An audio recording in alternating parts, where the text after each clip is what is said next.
Olha, eu nunca disse na história do All Blue que o ano estava fácil demais. Que aconteceu nesse capítulo, galera? Os Numbers e a aliança formada, Kaido e Big Mom, loucões. Vamos dominar o mundo, meu véi. Vamos que depois a gente se mata. Meu irmão, isso são piratões de verdade. Meu irmão, os aliados estão ferrados demais, galera. Ainda teve o LOL rendendo o Basil Hawkins com a ajuda de alguém de dentro. Yes, Drake. Reunião estratégica dos Mugiwaras e dos Bainhas Vermelhas, tá tudo andando. As espadas que Hiyori e Momonosuke herdaram, uma delas deve estar com o Shogun Kurozumi Orochi. Bom pro Zoro, né, que vai fazer o papel de Susanoo dessa lenda japonesa do Yamata no Orochi. Mas vamos analisar tudo isso e teorizar agora! Lembra de seguir o All Blue no Instagram e no Twitter. Já vai mandando aquele suco com Ryu-Oh. Agora é necessário demais. Aí no like e se inscreve no canal para mais um One Piece. Essa é a análise aprofundada dos capítulos. Temos a primeira leitura também. Temos análise aprofundada do anime. Temos previsões. Temos perguntas e respostas. Os posts já estão no ar lá no Twitter, hein? Também temos teorias. E o filme Stampede, resumido em 17 minutos. Galera, eu adoro quando o Oda dá aquela tapa na minha cara, velho. Isso dificilmente acontece porque eu sempre tenho aquela postura otimista, esperançosa para os próximos capítulos de One Piece. Mas eu tava achando o ano muito fácil, até corrigir esse meu comentário nos vídeos recentes de previsões e perguntas e respostas dessa semana, dizendo que não tava fácil, mas conveniente, e apesar de umas conveniências que a gente tava testemunhando, elas eram bem embasadas e explicadas, tipo, ao longo dos 20 anos Onimaru foi juntando as espadas com a ajudinha ali no meio do caminho do Kawamatsu, então tudo se encaixa de uma maneira muito absurda, muito geniosa por parte do Oda. Esse capítulo aqui pra mim é um divisor de águas, porque a partir, lá pela casa do 920 e tanto, eu tava meio descontente com os Minions do Kaido, os Smiles, né, os Gifters no caso, Holden, tava achando tudo muito grotesco, e as calamidades são topo, e apesar delas continuarem com esse posto de topo antes do Kaido, agora temos a inserção dos Numbers. Eu tô rindo de doido empolgado aqui, velho. Ó, capítulo 954 tem como título Como dar asa ao dragão. Mas esse título significa você dando um boost naquilo que é já forte, poderoso, amedrontador. Aqui na nossa terra tá dando asa à cobra, menino? Né não? Eu acho que no mangá da Panini deveria vir com essa tradução aí no título, ó. A quinta capa dos piratas Fire Tank, ou do Capone e da Chiffon, nessa busca pela Lola. Olha só, não podemos passar da Red Line por conta da Reverie. Que legal, se torna mais interessante ainda as capinhas do Capone, né? Envolvendo o Triângulo de Florian, a gente já teorizou que podemos ver sobre o Umibozu, ou o que quer que seja aquele monstrão que apareceu lá no final do arco de Thriller Bark. E aí também fico pensando se não teremos mais notícias da Reverie. A última foi que os revolucionários engajaram na batalha contra os almirantes. Poderemos de repente ver o resultado disso. E aí, Capone, como é que você vai fazer para cruzar a Red Line agora? Será que descobriremos um outro método? Alguma tribo que povoa a Red Line ali longe de Marijoa pode ajudar o Capone? Olha só. E a Bonnie? Será que ela pode se juntar ao Capone se ela já não se juntou antes aos revolucionários? E aí a gente precisaria encaixar o Uruji na história, né? Que ele foi praticamente apenas citado em Holy Cake. Ele derrotou o Charlotte Snack e aí depois foi derrotado pelo Charlotte Cracker. Tava se curando ali. Ao longe ele viu o Kaido prestes a tentar o suicídio e foram as últimas notícias do Uruji. E em um ano temos 8 supernovas, né? Temos aí Ruffy, Zoro, Kid Killer, LOL, Basil Hawkins, Apu e Drake. Então eu quero ver como Oda vai encaixar o Uruji nessa história, porque ele tá trabalhando praticamente todos os supernovas. Só falta o Monge Louco, né? E aí eu gostei muito dessa capinha do Capone também por conta da bandeira do naviozinho dele. Ele colocou uma frasezinha lá: eu amo minha família. Capone é aquele cara que se existisse nos dias atuais, tivesse dirigindo o seu carrinho, ia ter aquele adesivo de família atrás. A narrativa do capítulo 954 começa em Ringo, faltam 7 dias para a Grande Guerra de Wano e Onigashima. E temos armas para todos, várias espadas foram adquiridas aí pela Onimaru e pelo Kawamatsu, né? O Kawamatsu fez só uma pontinha, que o grande mérito é da raposinha Onimaru. E a Hiyori, que estava falando da espada Ema, contextualiza ainda mais as espadas e o Oden. Ficamos sabendo que o Oden usava o estilo Nitoryu, então ele tinha uma outra espada além da Ema, e seus filhos herdaram essas espadas. A primeira das espadas é a Ame no Habakiri. Quem herdou essa espada foi o Momonosuke. E olha só, galera, a gente pode ler esse nome, Ame no Habakiri, como cortadora de cobras. E é justamente uma das espadas que o Susanoo usou na lenda de Yamata no Orochi para derrotar o monstro. Então é muito pertinente. O Zoro faria então esse papel de Susanoo para derrotar o Shogun Kurozumi Orochi. E bem curioso porque essa espada é real e ela é protegida, ela é guardada no templo Izonokami, no Japão. A segunda espada, ficamos sabendo já no finzinho do capítulo passado, é a Ema, herdada pela Hiyori. E ela fala da importância dessas espadas porque elas foram forjadas por ferreiros bastante famosos. Será que veremos mais do Kotetsu, o ancestral do Hitetsu?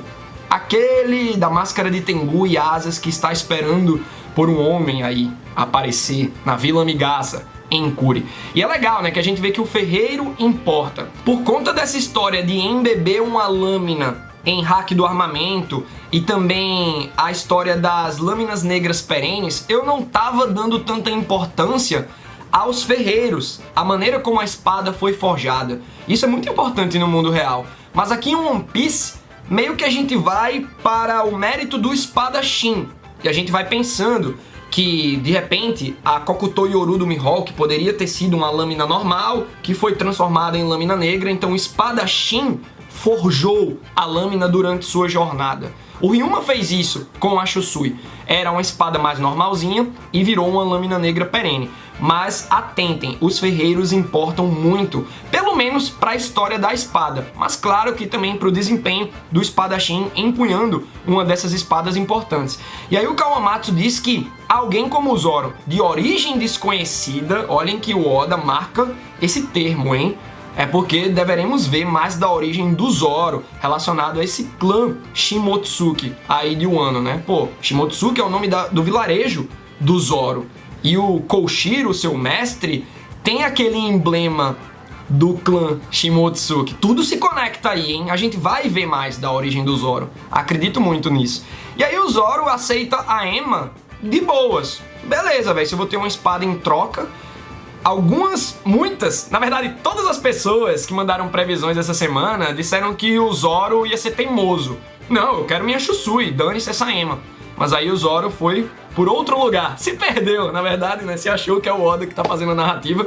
E aí ele aceita a espada Ema de pronto, mas ele quer visitar o túmulo do Ryuma. Eu achei muito legal essa parada do Zoro querer prestar seus respeitos ao Ryuma, né? Não, porque quando eu lutei com ele... Aí o Kawamatsu fica, esse cara tá drogado, né, meu irmão? Fumasse o quê? I wanna love you. Aí o Kawamatsu dizendo pro Zoro, and treat you right. Como é que tu lutou com o Ryuma, meu irmão? O cara morreu há séculos, tá ligado? Mas o Zoro lutou contra o zumbi dele em Thriller Bark. Eu imagino o Kawamatsu descobrindo os poderes do Moria, né? Meu Deus! Aí vamos para a capital das flores. Esse capítulo só melhora, meu Deus. Olha só. Vemos o distrito de Hasetsu, onde tá aquela prisão, né? Tem uns 1000 prisioneiros ali que vão se juntar aos aliados posteriormente, mas eles continuam presos. Precisa acontecer algo ali na capital das flores antes do Festival do Fogo, logicamente, porque é uma adição de 1000 homens. Então, algum rebuliço vai rolar ali. E aí vamos para a prisão onde estava o LoL, só que agora o LoL é que tá rendendo o Basil Hawks. Parece que o jogo virou, não é mesmo, véi? Que cena! O Basil Hawkins fatiado. A gente sabe que ao usar o Rune Chambers, o LoL pode separar sem essa perda de sangue toda, mas ainda assim é assustador o que acontece.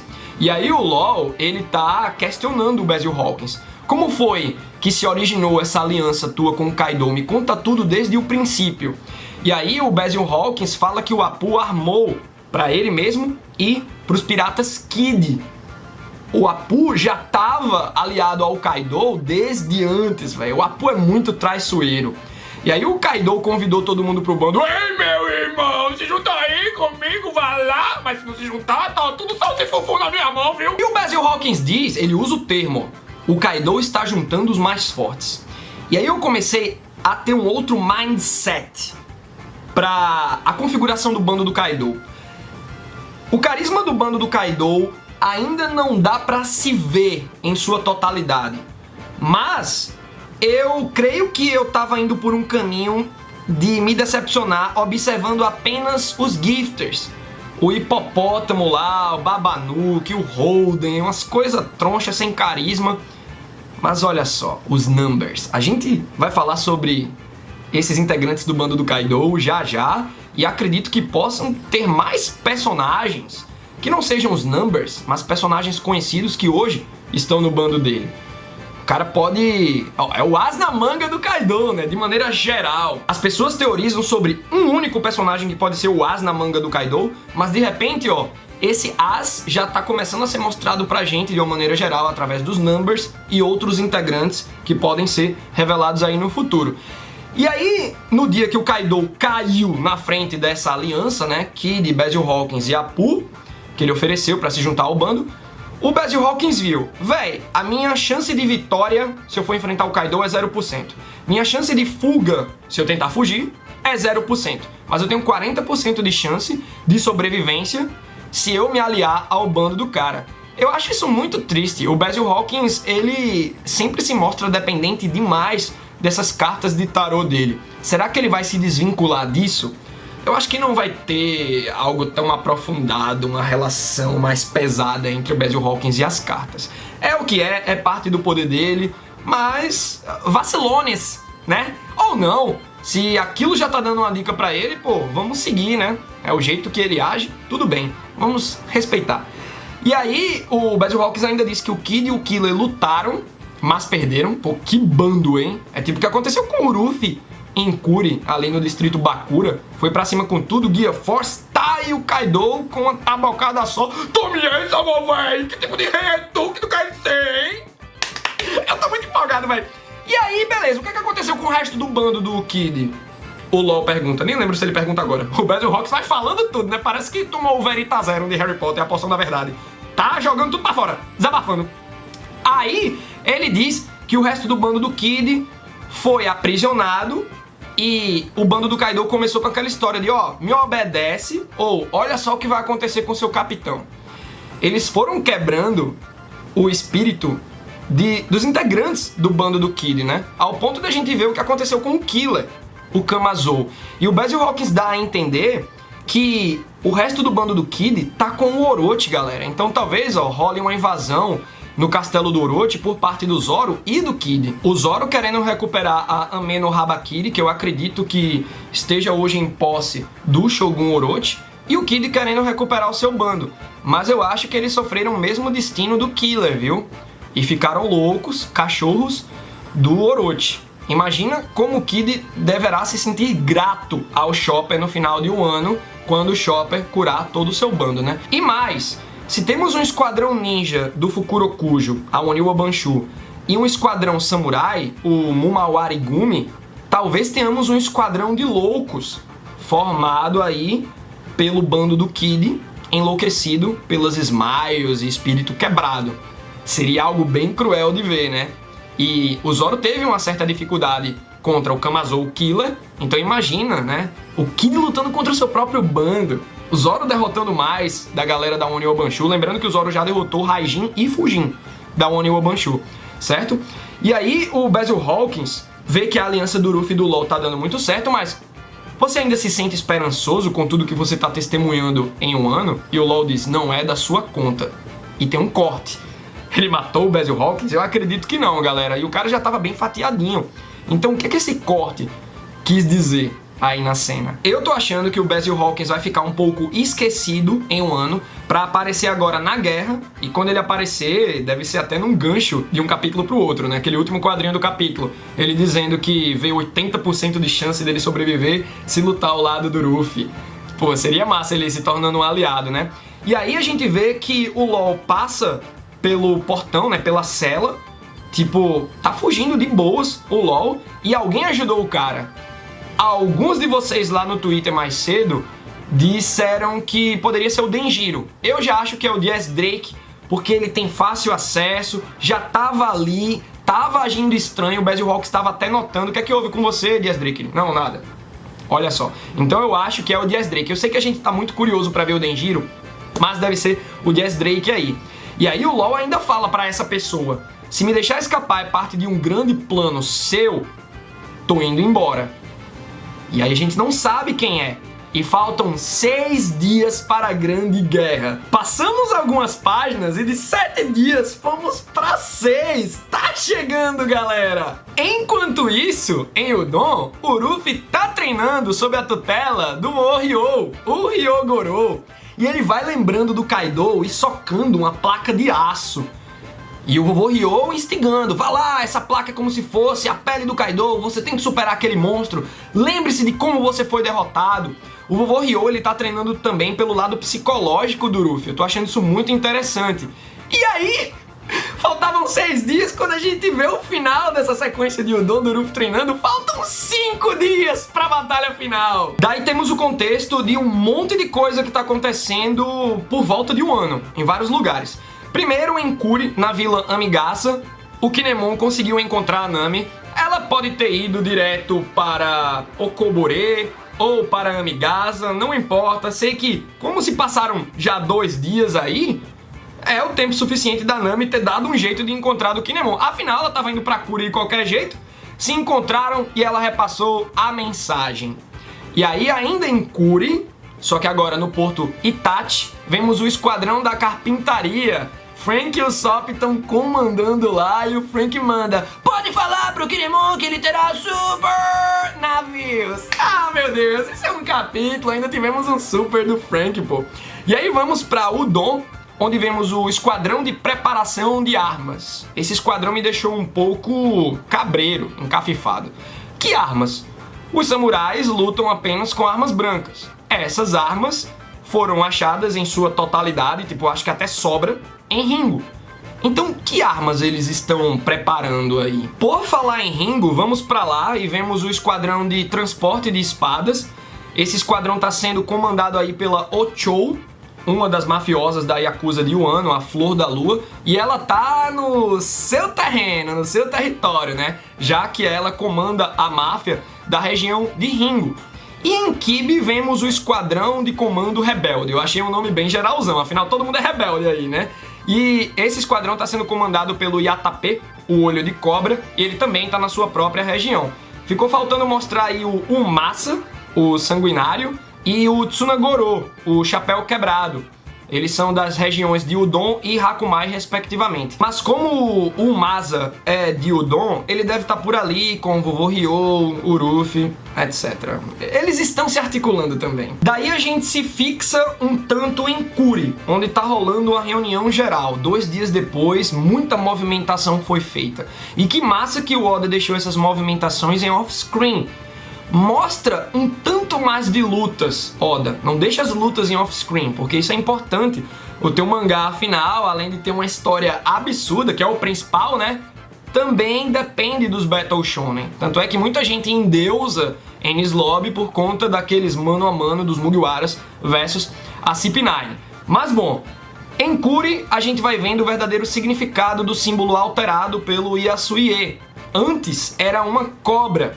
E o encontro dos aliados para ir até Onigashima seria no Porto Cobra. O Porto Cobra fica em Hakumai. Isso tudo a gente já sabia a partir do símbolo anterior que já tinha sido traduzido pelo Kinemon. E aí, quando o Yasuie riscou esse símbolo adicionando patas, era isso que a gente não estava percebendo. Na minha opinião, ele poderia estar cortando a cobra, mas não, ele adicionou patinhas. E aí, por mais que esteja muito grande, O Kinemon entendeu, todo mundo de Wano entendeu, que agora a cobra virou um lagarto e o porto lagarto fica em Udon. Então houve uma troca de portos aí. Mas aí que tá. O Queen saiu de Udon e foi pra Onigashima. Ele não pode voltar. E aí imagina, beleza que as comunicações de Udon estão comprometidas, mas se ele agir, ele pode derrotar a galera. Se bem que o Queen sozinho, né, acho que não faria algo não, porque tá lá o Ruffy, tá lá o Masa, né, deve ter mais uma galera em Udon que venha a derrotar o Queen caso ele chegue aí. E é massa a gente ter a noção dos portos de Wano, galera. Temos o porto Gato, que fica em Kibi, o porto Doninha, que fica em Kuri, é o porto Itachi, né? Temos o porto Lagarto, que fica em Udon, o porto Cobra, que fica em Hakumai. Temos um outro porto em Hakumai, o porto Topeira, e ele fica no meio de Hakumai. Nesse momento eu fiquei, what? Como assim, velho? O que esse porto tá fazendo aí no meio? E ainda temos o porto Sapo em Ringo. Então é incrível, né? Nos últimos momentos do Yasuye, ele tava pensando na revolução. Que homem! Que personagem! Realmente, quanto mais a gente vai conhecendo o Yasuye, a gente vai ficando com pena daquele momento. Eu acho que reler o ano vai ser uma experiência absurda. Eu acho que será um dos melhores arcos no que se refere ao fator replay. Você reler já sabendo das coisas, as pecinhas encaixadas e ver essas pecinhas se encaixando. Caramba! Mas bom, todos estão reunidos ali em Kuri, na Vila Amigasa. O Hitetsu tá ali observando tudo, a Shinobu tá ao lado dele. E aí, se o Hitetsu tá lá de boas, parece-me que nenhum dos presentes ali era o homem tão esperado pelo Hitetsu. Nessa cena eu também achei bem bizarra a proporção quando a gente nota a Nami ao lado do Kinemon. Tipo, o Kinemon é do tamanho do Brook. A Nami, sei lá, chega na cintura do Brook, no umbigo. E ali pareceu que se os dois ficassem em pé, né, Nami e Kinemon, ela chegaria no joelho do Kinemon. Então o Oda deu uma loucura aí nas proporções. Mas bom, temos aí 5 dos 9 Mugiwaras reunidos. O Zoro, a Nami, o Sanji, a Robin e o Brook estão aí. Lembrando que o Ruffy e o Chopper estão em Udon e o Usopp e o Frank estão comandando aquele esquadrão de carpintaria lá no Porto Itachi, em Kuri. Mas tá todo mundo muito próximo. Basicamente, Kuri e Udon. Tá lá a reunião dos aliados. Alguns outros movimentos devem estar acontecendo em Ringo, Hakumai, mas 90% dos aliados estão aí em Kuri e Udon. A gente nota que o Momonosuke e a Otoko estão aí presentes também, né? A Otoko só faz dormir. Ela tá dormindo tipo o Ruffy depois de derrotar um vilão final. Tá dando muita pena, galera. Realmente foi traumático ela ver a morte do próprio pai ali, rindo. Tipo, é um mega conflito de emoções. Eu acho que quando a Otoko acordar, vai ser pior que a Otama. A Otama ficou meio traumatizada ali, com a baita febre. Beleza que ela tinha engolido a água do rio poluído, mas ela estava traumatizada por conta da notícia da morte do Ace. E quando ela acordou, ela já estava meio que desesperada. Mas eu acho que vai ser pior ainda no caso da Otoko, né? E já que a gente falou da quantidade de Mugiwaras presentes, temos aí também 7 dos 9 bainhas vermelhas. Que massa ver esse grupo reunido. Tá lá o Kinemon, Kanjuro, Raizou, Kikunojo, Inuarashi, Ashura Doji e Kawamatsu. Lembrando que o Nekomamushi ainda deve estar na ilha Esfinge, junto ao Marco. Com toda essa problemática do Eduardo Weevil, a gente não sabe, passaram-se dias, né? Será que o Nekomamushi já saiu de lá? Pode estar chegando aí nos próximos dias em um ano, com o Marco, sem o Marco, e também dando alguma notícia sobre o Eduardo Weevil e o Denjiro. A gente não sabe nem onde tá em um ano, velho. É um grande mistério. Será que foi ele que ajudou o LOL a escapar da prisão? Eu acho que é o Diaz Drake. E vocês, onde é que vocês acham que tá o danado do Denjiro? Daí, depois de falarem sobre Yasuye, que cara honrado, a gente não pode falhar com ele, seria a vergonha de um samurai. Depois de todo esse momento, o Kinemon foca na reunião estratégica. Vamos lá para os esquemas. Há 2 maneiras de entrar em um ano. A primeira delas é meio que na sorte, tentativa e erro. É aquela subida com carpas pela cachoeira. A segunda maneira é entrar nessa cachoeira através de uma caverna. Só que aí as águas da cachoeira se abrem sob as ordens do Orochi ou do Kaido. Notem o conectivo. Não é Kaido e Orochi. Não precisa vir a ordem dos dois ao mesmo tempo. De um basta. E a gente sabe que o Orochi é um bananão. Se de repente Zoro e Kid tomam o palácio do Orochi na capital das flores, eles podem ter esse porto de entrada. E aí, ó, vem Nekomamushi de uma maneira fácil, sem tanto risco, com as carpas, né? E no final dessa caverna, dessa segunda entrada, desse outro método de entrada em um ano, tá lá o Porto Topeira. Por isso que ele fica no meio de Hakumai. Que curioso, né? E aí a gente vê um esquema, um corte lateral em um ano. Eu achei interessantíssimo o Oda ter mostrado esse esquema desse corte lateral. A gente vê que o ano é conectada a Onigashima. Entre elas tem um lago de uma pequena profundidade, por assim dizer, né? Um baita lago que parece mar, mas ainda é um lago. E a gente vê que tem dois outros lagos profundos separando o ano e Onigashima das entradas da Cachoeira das Carpas e da cachoeira que dá para o porto de Hakumai. A princípio eu fiquei achando que se tratava da mesma cachoeira, mas nesse esquema são cachoeiras diferentes. Então, ou você vai lá por perto de Kuri, subindo a cachoeira com as carpas, ou você entra perto de Hakumai pela caverninha em outra cachoeira. É aí que o meu desespero se fez real pela primeira vez no arco de Wano, mais de 40 capítulos depois. Mas tá valendo e tá valendo demais. Eu nunca estive tão animado pra ler One Piece nesse arco de Wano como eu tô agora. Infelizmente não tem capítulo semana que vem. Mas bom, estamos em Hakumai e o Apu chegou. Finalmente ele deu as caras no arco de Wano. Aí o Kaido, tu veio pro festival? Foi, pô, velho, só aparece nessas horas. O Apu tá lá. Claro, eu não poderia perder a dança da Kagura. Que curioso, né? Isso faz parte da cultura japonesa, a dança da Kagura. É uma dança que você oferta ao Deus do Sol. E toda essa temática da dança da Kagura tá presente em Kimetsu no Yaiba, que é um dos meus queridões, tá no meu coração esse anime. Queria muito agradecer ao fandom de Kimetsu no Yaiba, que tá dando essa força. A audiência tá incrível pra o anime. E, meu Deus. Mas bom, a gente vê, né, que o pai do Tanjiro, ele executa a dança da Kagura e o Tanjiro, se baseando nessas lembranças, ele adquire a respiração do sol. Tem tudo a ver. A dança ofertada para o Deus do Sol. Daí, galera, a gente vê um pirraia. Quem é aquele number ali? A menina, cala a boca que eles podem devorar a gente. Eu, que esses dois estão falando, velho? Lá em Onigashima, o King. Galera. Os Numbers chegaram. Eles vão estar presentes no Festival do Fogo. E o Queen ainda manda. Eu odeio eles, que eles são alcoólatras. Tá, ok, mas quem são esses? Uou! Vem lá o gigante do tamanho do planeta, velho! Eu tô com muito medo agora, velho. E eu... O ano tá muito fácil. Cala a boca, Matheus! Tá muito difícil, velho! Eu tô muito surtado. O Kaido tem gigantes que tem uns dentinhos de dragão. Será que eles têm Zoan ou Smiles? Eu sei que ferrou, velho! Olha o que os aliados vão precisar enfrentar. A última parte do capítulo, ainda nessa página dupla, é em Onigashima. Tá lá o Kaido e a Big Mom de boas. Eles formaram a fucking aliança! Tava previsível? Tava, mas a confirmação me deixou muito mais amedrontado do que eu tava esperando ficar.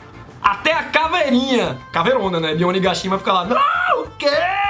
E é muito massa como eles falam, né? Tipo, os piratas Kaido, os piratas Big Mom estão numa aliança. E o Kaido manda: vamos conquistar o mundo, meu véi! E a Big Mom: e aí depois a gente se mata! Que dupla, meus amigos! Que dupla! Semana que vem a gente não tem One Piece, não! Eu tô louco pra ler. Meu Deus, eu quero muito saber a opinião de vocês sobre esse capítulo. Lembra que hoje tem live às 20 horas, ou um pouco perto disso, no YouTube, beleza? 8h30, vai rolar live, a gente vai comentar muito sobre esse capítulo. Conto com vocês, deixe os comentários e até a próxima!